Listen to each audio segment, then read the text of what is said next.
একটা হচ্ছে মাদক। মাদক আইয়ামে জাহিলিয়াতের অন্যতম সেরা পাপ ছিল কি? মাদক। ওই যে বলছেন জাহিলি যুগ, কেন বলছেন জাহিলি যুগ? বিকজ ওইখানে মাদক খেত মানুষ বেশি। এখন বলেন, ওখানে না হয় মক্কায় মাদক খেত মানুষ, এখন সারা বিশ্বে মাদক ছড়িয়ে পড়ে নাই? বেশি না কম? এখন এই যে নতুন নতুন মাদক আসছে, ইয়াবা, আরও নাকি কি কি আসছে নতুন নতুন, আমরা নামও জানি না। এই যে গাজার নাম জানি, ফেন্সিডিলের নাম জানি, আর কি কি আছে? হিরোইন, বলেন আর দু একটা। আফিম, আর কি আছে? হ্যাঁ, রেন্ডি, সুবহানাল্লাহ, এই নামও কখনো শুনি নাই আমি।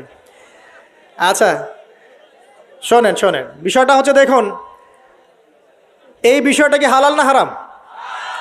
আচ্ছা, এটাকে যদি আমরা হালাল করে নেই তাহলে কি হবে? কুফরি হবে না শিরক হবে?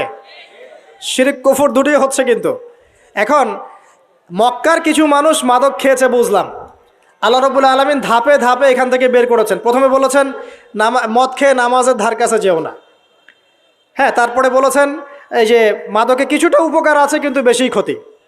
তারপর বলেছেন খেয়ে নামাজের কাছে যেও না। তারপর ধাপে ধাপে শেষের দিকে এসে আল্লাহ পাক বলেছেন যে এটাকে ছেড়ে দাও। সূরা মাইদায় পড়ে দেখেন, এটা শয়তানের কাজ। তখন সাহাবায়ে কেরাম রাদিয়াল্লাহু আনহুম পুরোপুরি মাদক থেকে নিজেদেরকে মুক্ত করলেন। এরপরে কি কখনো তারা মাদক ছুঁয়েও দেখেছেন? বরং মাদক দ্রব্য সেবন করলে 40টা লাঠি বেত্রাঘাত করতে হয়, ইসলামিক শাস্তি। কয়টা লাঠি? আর উমর রাদিয়াল্লাহু আনহুর সময়ে 40 লাঠিকে বাড়িয়ে 80 লাঠি করা হয়েছিল। কত লাঠি? 80 লাঠি।